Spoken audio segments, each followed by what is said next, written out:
Okay, let's look at the second topic of the chapter 6, which is about the potential energy. We're going to explain the potential energy, and we're actually going to start by looking at a work.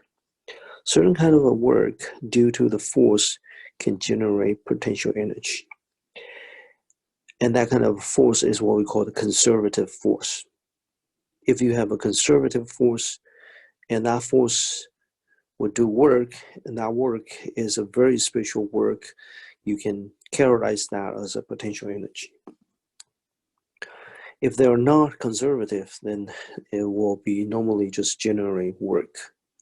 So after this chapter, we're going to treat all this conservative force as a potential energy instead of using the work to describe it. But we're going to show you how and why. So let's start with the first example over here. But before we get started, let me just quick review what the work means and what are the equations that we use for the work. So work is equal to the force times the displacement multiplied with a cosine theta. So theta is the angle between the force and displacement.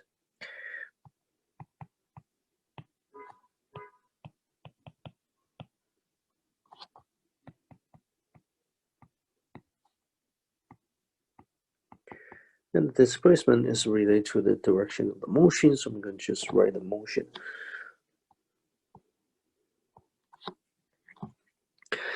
Displacement, one thing to remind you, the displacement, if you are moving along the x direction, is going to be equal to your final x minus initial of x, or this can be written as the data of x that represent the displacement. Right, so it depends on the direction of the force and also depends on the direction of the motion, because you multiply with the force and the displacement. So let's look at the example here. A person lifting a box, and if you just try to make it go upwards, then we will say when the box on the ground is marked as the 1, and when the box is on the top, it will be marked as the state of 2. So I have two different states. Initially, the box was on the ground, then later on, the box will be on the top. And amount of the height, it again will be the h over here. So this is the h. The height of this one is the h. The way we define the potential energy is this. And we have several different kinds of potential energy. We're going to focus on two special kind of potential energy at here. One is the potential energy due to the gravity, and the other one is the potential energy due to the spring. Okay, so I'm going to define the potential energy first. For the potential energy, we use U as the symbol to represent that. To distinguish different kind of potential energy, we put a subscript over here, where this one is the gravitational, so U sub G represent the gravitational potential energy.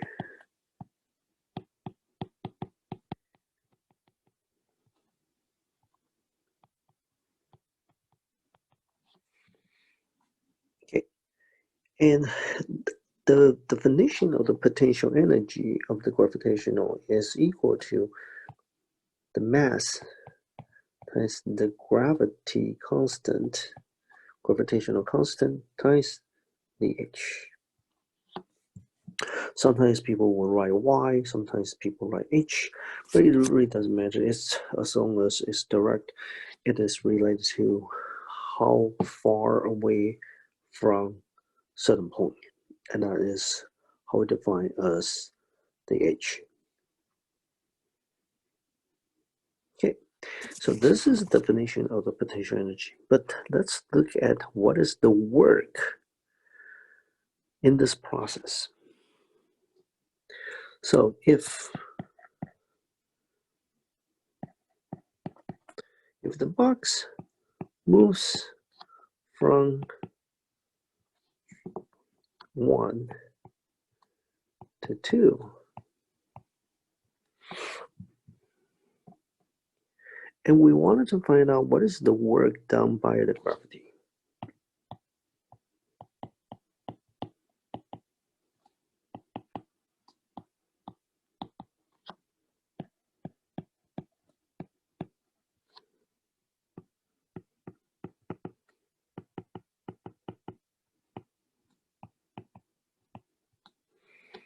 What is the work done by the gravitational force? And what is the gravitational force? The gravitational force is actually equal to the weight of the object.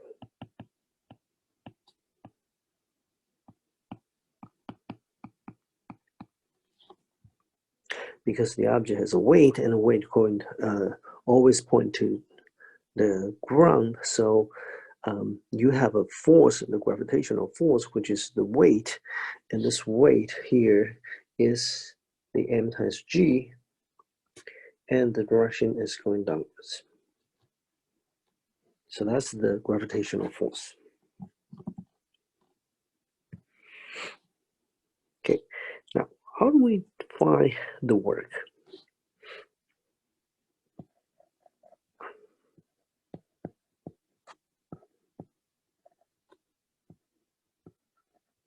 The work done by the mg is equal to this. It is equal to the force of the weight, and what is the force of the weight? Is m times g. And what is the height? What is the displacement? Well, the displacement is equal to the final minus initial, right? So your final is going to be certain height, and you minus initial. If you make the initial to be the 0,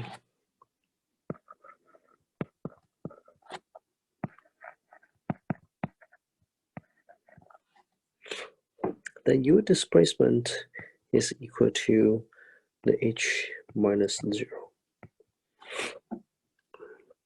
Then you have to multiply with the cosine angle. Well, the angle is the angle between the force and the displacement. Okay, and think about the direction of the motion and the direction of the force. Our direction of the force is going downwards. Right, force is going downwards. The displacement is going upwards. The motion is going upwards. So the angle over here is negative 180 degree. Okay, so your force mg going downwards, but this is the displacement direction.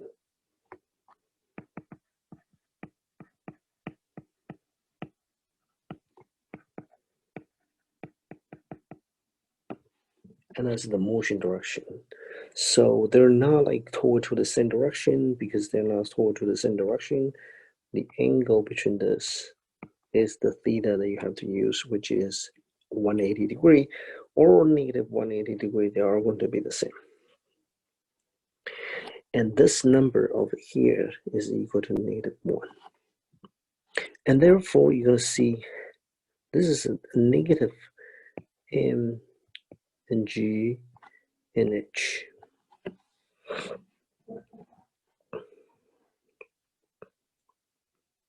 Okay, now how do we come up with this number? Well, actually, if you have an object at a different position, they always have a potential energy. And it depends on how you define where your reference point is. Because of the location depends on how you define your coordinate. And usually we define the ground to be the 0. But this is not necessary. You can define a table as the 0 position. So if you have an object on top of the table, you can define when the object on the table, the y is equal to 0. it still have certain distance away from the ground. But it really doesn't matter, because the important thing over here is we are more interested about the change of the height instead of just the height itself. If you define this object at the ground is the UG of an initial, and you define this one is the UG of the final, and you simply change the potential energy from the initial to the final, where we can write the change of potential energy is equal to the final minus the initial. And how do we define the U sub G is equal to the mg times h. When the final position, you have the height, which is equal to h, where the initial, you have the height, which is equal to 0. So the change of potential energy is equal to mgh. Why do we say this doesn't really matter the position and it's more about the change? Because I can also use another way to define the height of the object. Say, for example, I want to define here, to be 0. If that is 0, then what is the height at the bottom?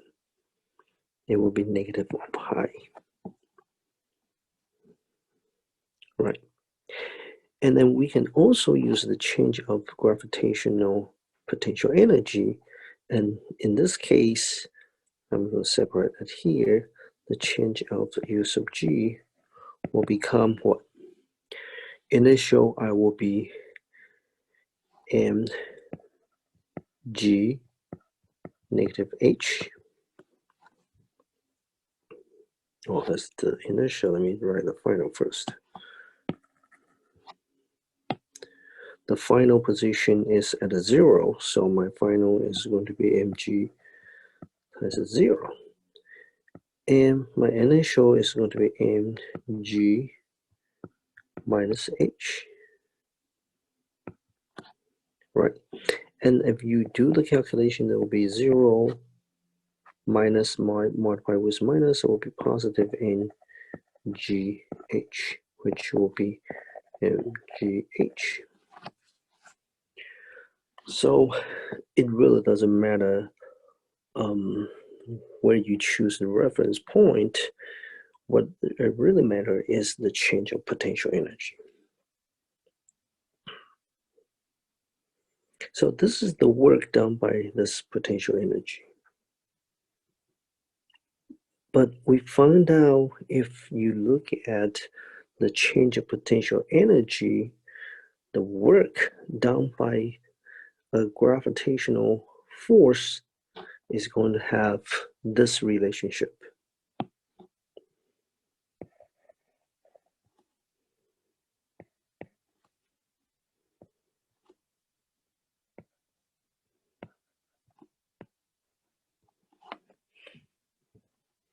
This equation tells you the work by the gravitational potential energy is a negative the change of potential energy.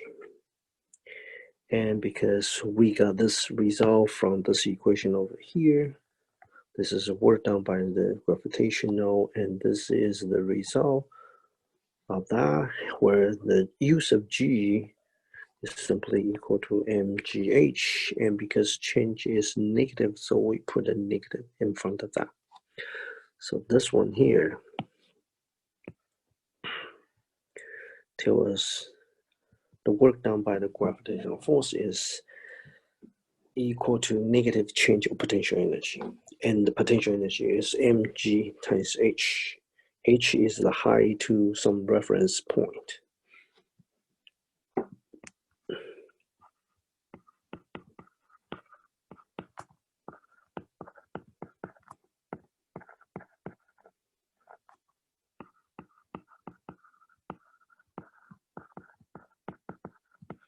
So WRT represented with respect to.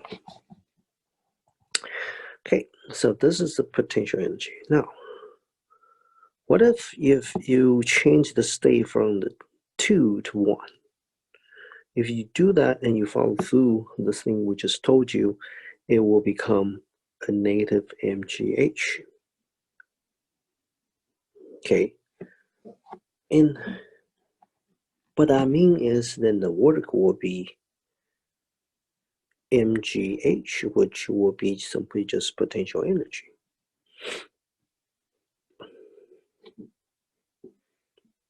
Okay, so, and you think about this. If you make an object going from the bottom to the top, and the gravity is acting on the box when the box changes position. And that position is going to increase the height. When you increase the height, your change of potential energy is going to be a positive because the final is higher than the initial. But that requires you to do work. And because you actually have the force pulling downwards and the moving upwards. Let's change to another kind of force. This kind of force is another kind of a potential energy, which is what we call the spring potential energy.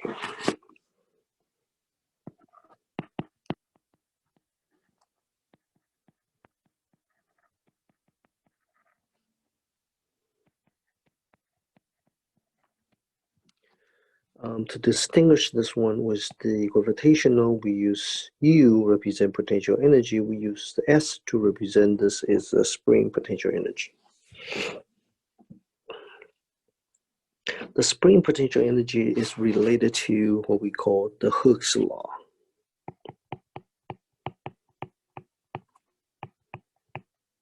So what is the Hooke's law? The Hooke's law simply says the spring force is proportional to the change of the length of the spring. So the force of the spring is equal to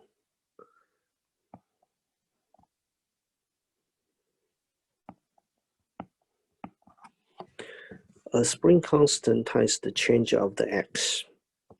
Well, the change of the x is how far does it away from the neutral unstretched position of the spring.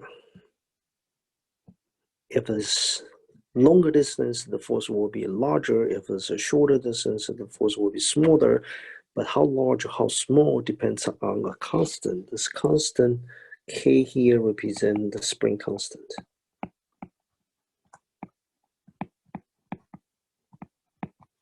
The unit for the spring constant is Newton divided by meter.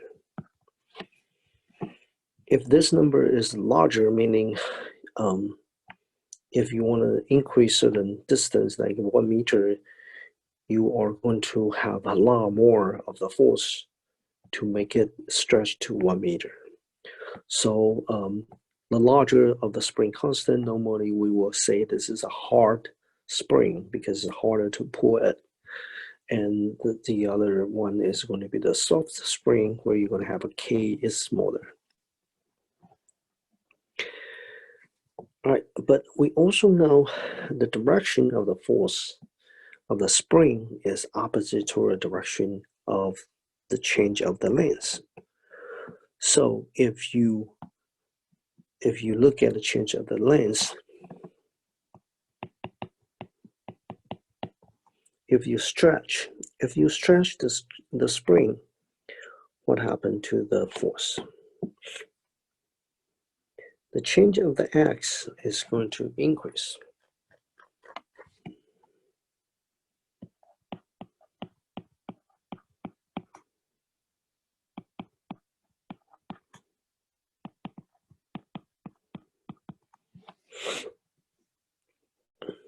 and the force will be opposite to that direction. Sorry. So this force is going to be opposite direction.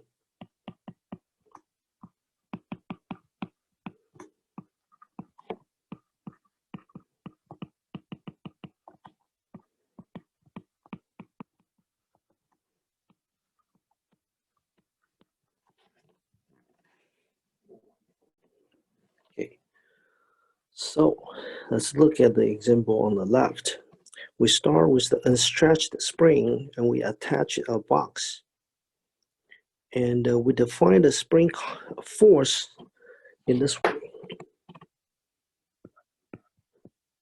The spring potential energy is equal to 1/2 kx squared.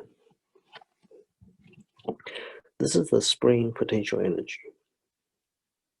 The k is the spring constant. The x is the amount of the stretch. That is actually our delta x that we define over here.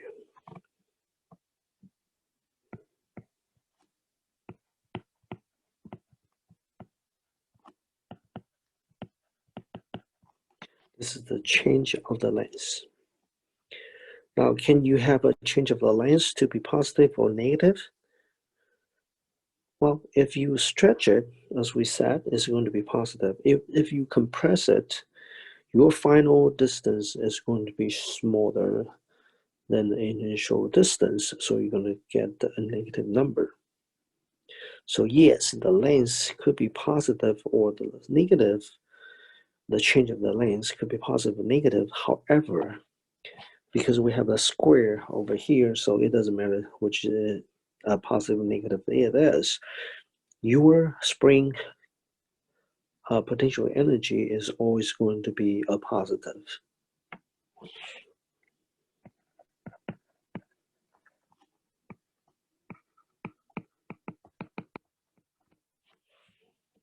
What about the gravitational potential energy? It is also equal to 0, or it could be positive, it could be negative if you define the height to be negative. If you are looking at the change of potential energy of an object that could possibly go to a hole, if that is the ground, the object, if it fall, go to the ground, then the potential energy at the bottom is going to be negative if you make the potential energy on top of the ground to be 0. So potential energy for gravitational could be positive and negative. However, the potential energy for spring is always positive. Okay. The way to see the difference of these two is the best way to look at that is to look at the force and the displacement diagram. So if we make the force and displacement diagram, this is the force of gravitational. This is, well, this should be the height.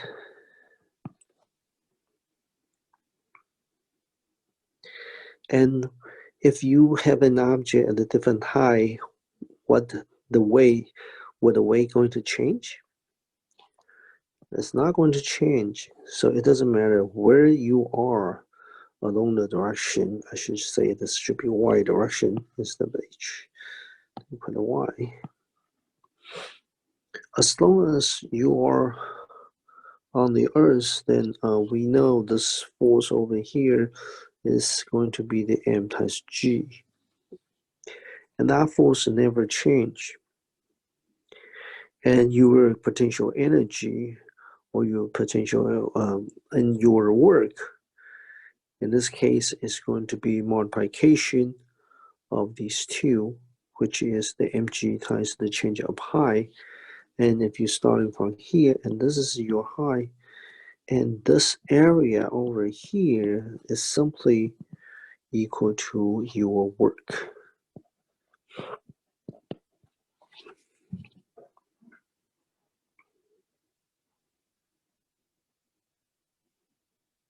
Okay.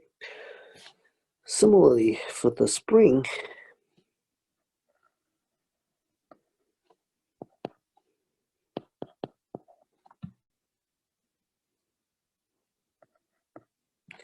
and the spring, if we think about the spring going horizontally, then we can eliminate the effect by the gravity.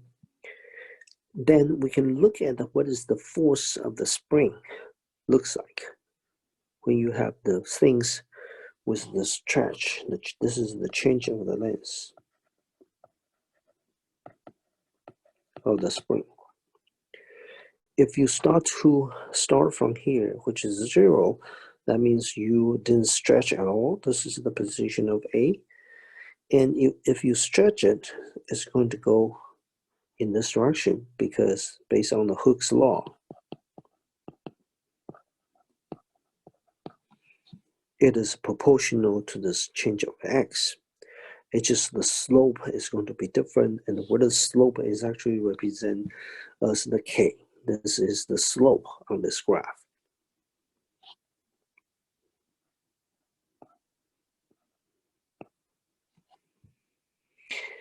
And what is the potential energy due to this? If you look at this graph, actually this is related to the work, and we know the work is going to relate to the potential energy in this case. And if you're starting from 0, then this area here represent the work from 0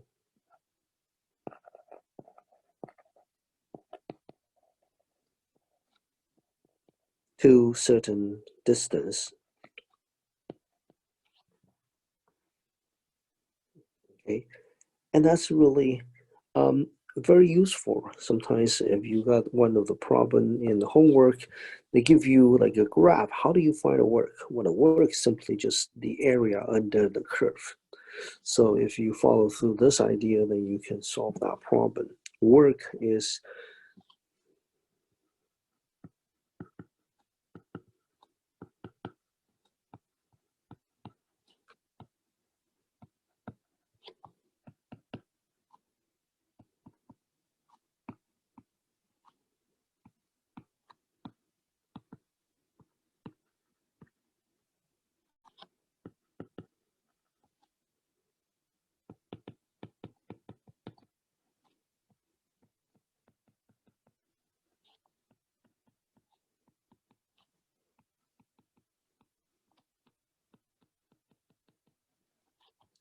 when you use this one here, the spring, I have to emphasize it's not necessary to be the triangle area.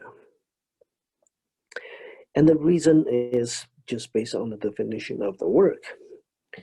If, say, for example, I stretch a spring, but I didn't stretch the spring just right at the very beginning when it's unstretched. What if I stretch a spring which is halfway of its maximum displacement till the maximum? For example, I start from here. I start my spring at here. This is my initial. And I finally stretch this to the end of the final position.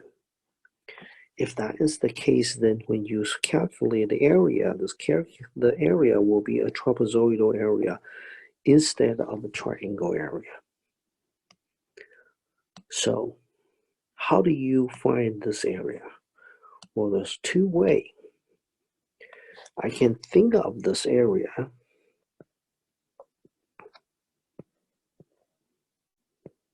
this green one is simply equal to the big triangle minus the smaller triangle. Right?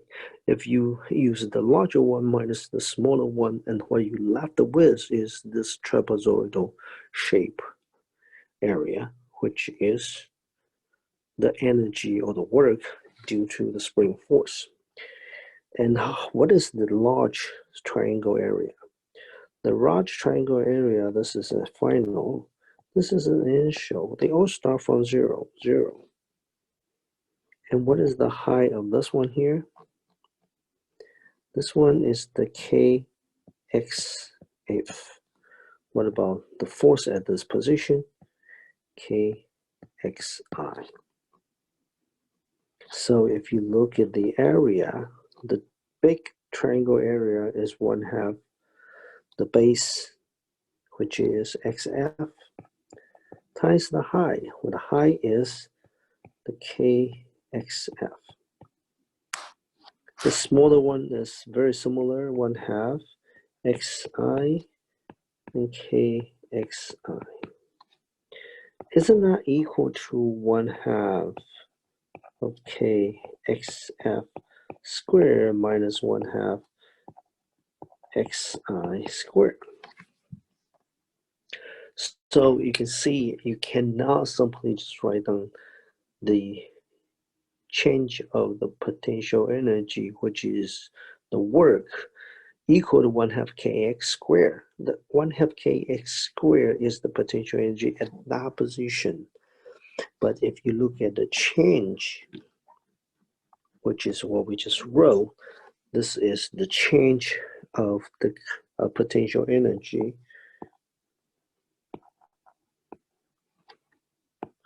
from the x of I to x of f.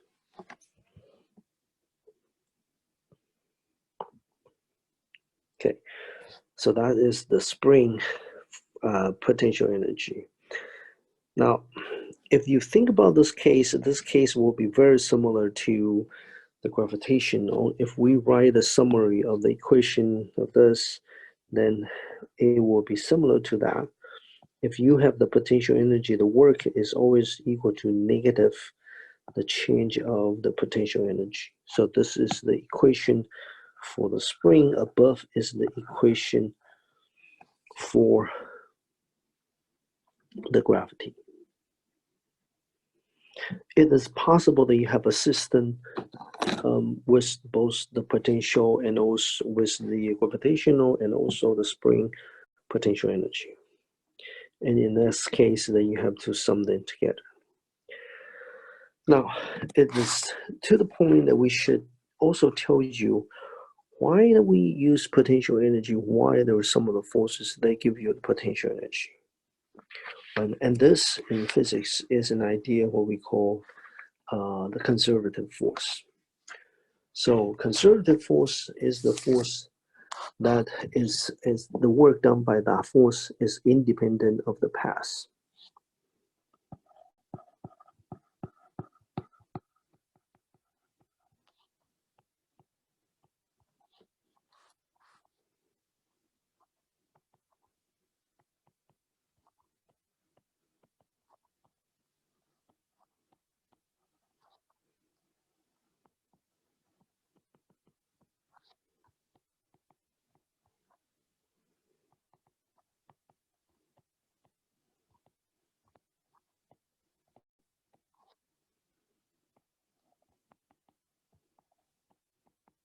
It is independent to the past, but the location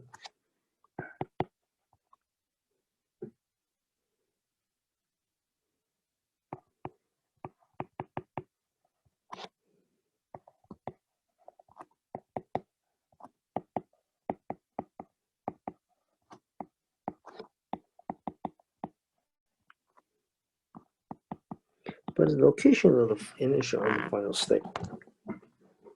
Let me use this picture to explain. In this picture that we have location A, we have a location B. Let's say we wanted to move something from A to B. This is your state of the initial. This is your state of the final. Or you can think about you move something from A to B. You can move directly from A to B, just like the red color. You can also move the object horizontally first, then go back to straight up to the B, which is like the green one. You can go through like a S curve way, like the blue one, swing right and left until you reach to the position of B. Sometimes you even go even higher than that. And what we really interested about this is we are interested about the change of potential energy. where the potential energy only relates to the height. And how it gets to that height is really doesn't matter. So all these three colors, it doesn't matter which path that you took, as long as you only have conservative force acting on the object, then the work done by this conservative force are going to be the same because they have the same initial and final position. So that is what we call the conservative force. So in this class right now, we learn the conservative force or spring force and the gravitational.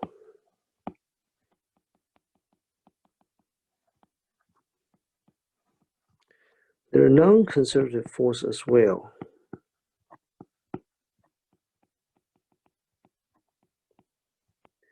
The most common non-conservative force is the friction. We don't have a potential energy for the friction because the friction, it really depends on the path. If you go through a path that you reach to the B, but you have a rougher surface, as opposed to from A to B, you go directly to that place, you are running, let's say that the path is more smoother, then the friction force is going to be different. And because the friction force is going to be different, the work will be different as well. So if you have a force that it doesn't matter which path that you are doing, then you get the result the same. That is what we call conservative force. And if that is a conservative force, then you can change the conservative force work into a potential energy.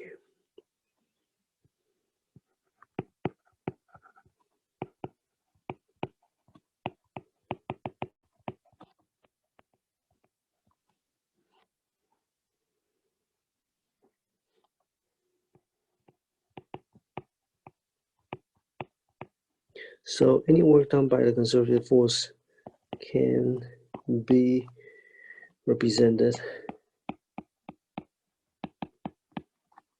by the potential energy.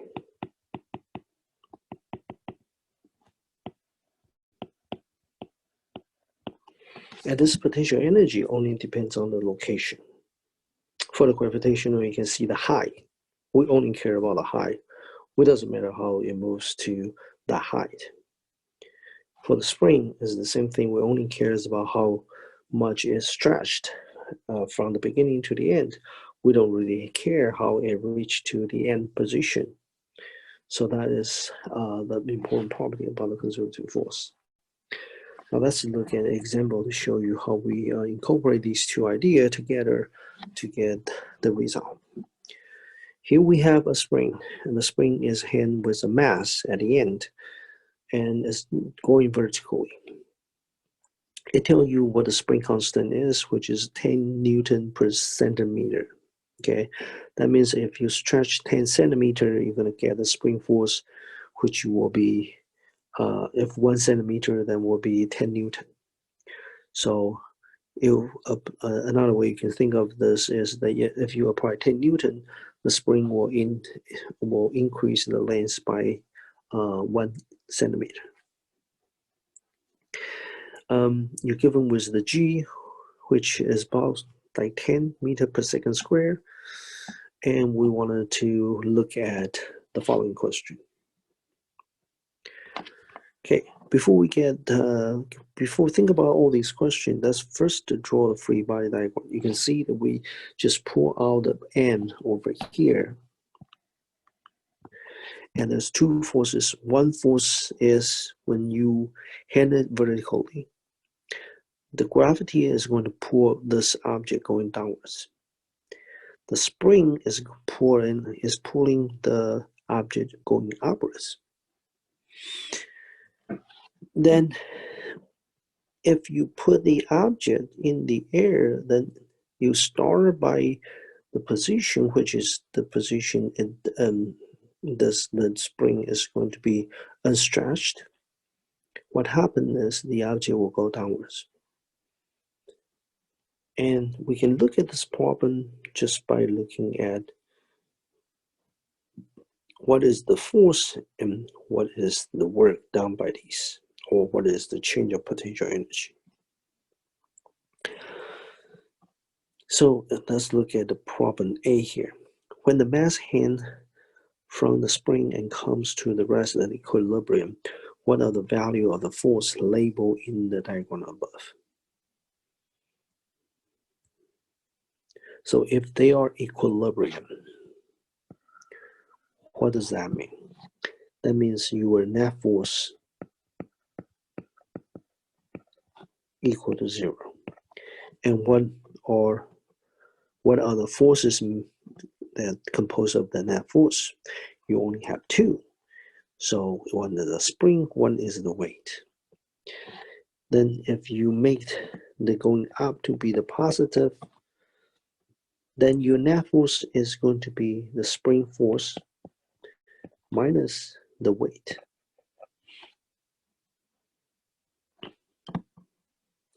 And that equal to 0. That simply tells you spring force is equal to your weight, which is m times g.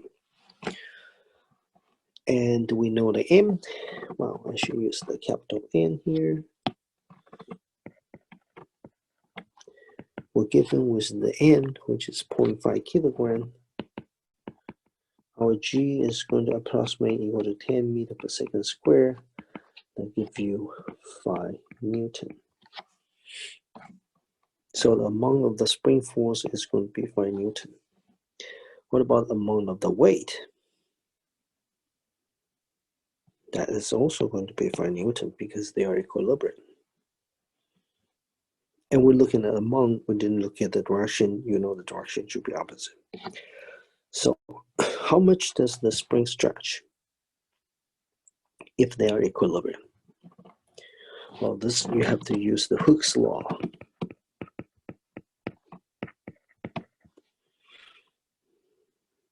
If you know the force is 5 Newton,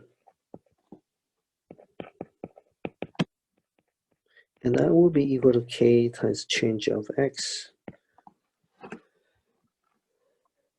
Okay? So how much that is stretched? We given was a K? Yes, the K is this value over here. 10 Newton per centimeter.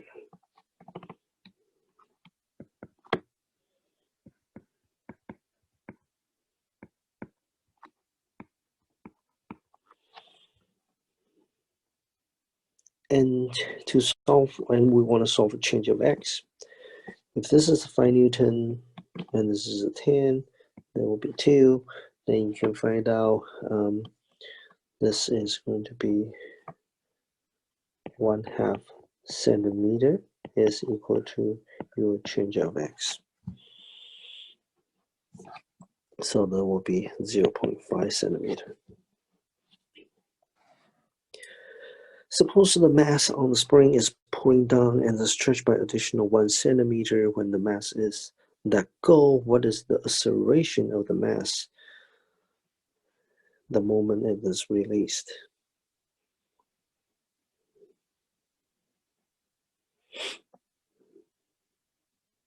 Okay, so the situation here is describing the spring pulling down stretched by additional 1 centimeter. Then you have to know what is the total force acting on these objects, right? That means you are stretching it, so it's not only 1/2 centimeter. Now the total change of the X is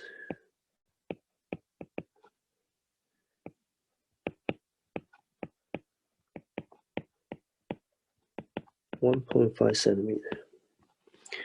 When the spring is stretched by 1.5 centimeter, what is the spring force?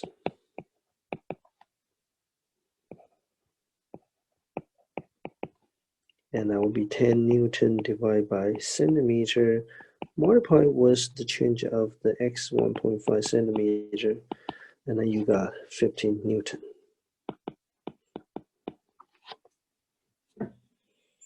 So when you pull this at that much of the distance, how much force try to pull it upwards? 15 Newton. If you have a 15 Newton acting on the object, just right at that moment, what is the acceleration? Then you're looking at the F equal to ma, and then you can find out the much of the acceleration acting on the spring.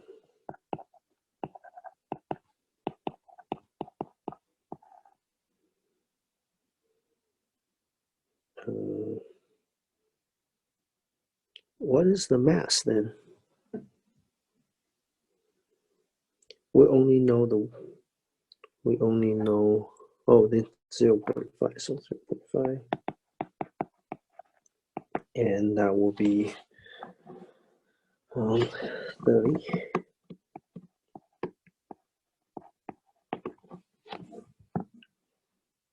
So that will be 30.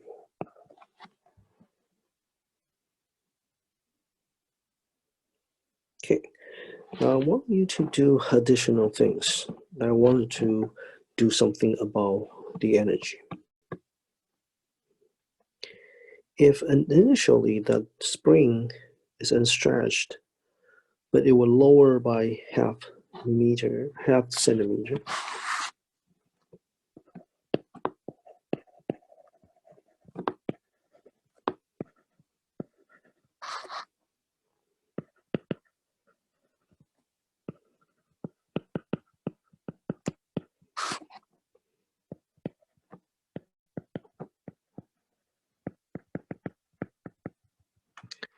If the change of potential energy from unstretched to equilibrium, unstretched meaning the change of x is equal to 0.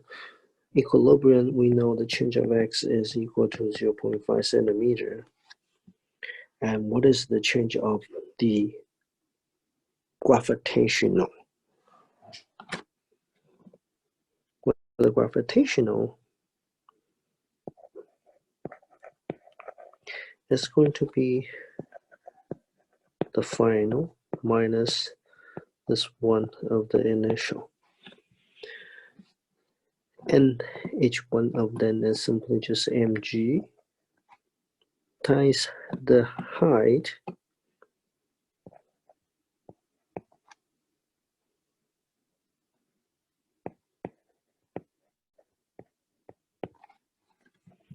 and we said that you can define where your initial is or any of the reference.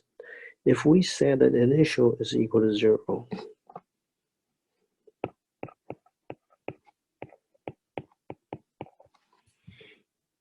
then going up to be positive, going down to be negative, then what is the HF? Then HF will be, because it going downwards, it's going to be a negative. And how much negative? 0.5 centimeter. In this case, your change of potential energy is equal to the m, I should use the big one, g times minus 0.5 centimeter. Okay, and that means your m is 0.5, your g is 10, and this one here is negative 0.5. But as centimeter, we have to change to the meter times 10 to negative 2, and that will be amount of change of potential energy and in joule. So that will be 5 times negative 0.05.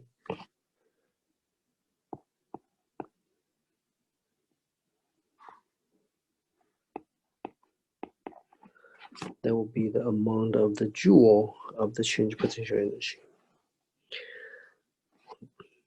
If we look at the change of the spring energy,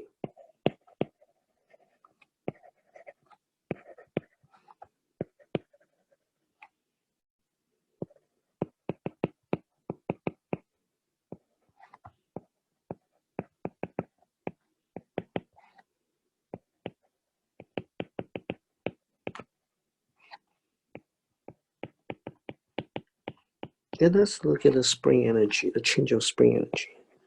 The change of the spring energy is equal to the spring energy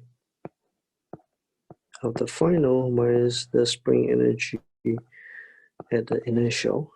And we said this energy is going to be 1/2 kxf squared minus 1/2 kxi squared.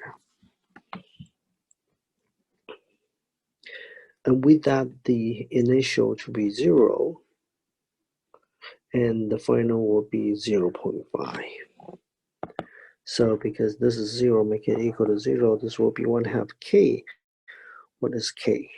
K is 10 Newton centimeter times xf, where the xf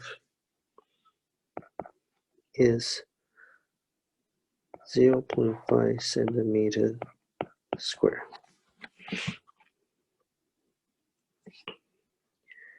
And you can see this is going to be 5 times 5 times 5, I think 10 times 1.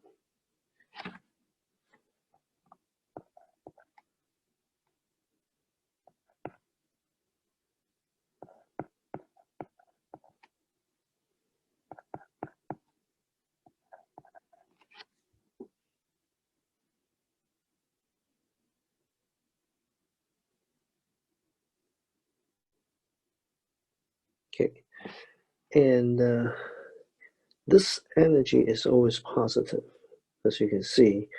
And the change doesn't have to be positive. The change, it depends on what the position that you're looking at.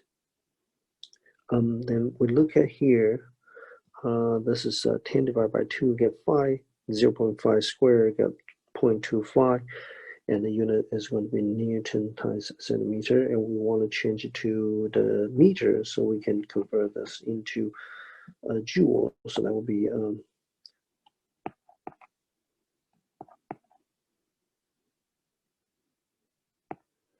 this will be 1.25 times 10 to the negative 2 joule, or 0.0125 joule.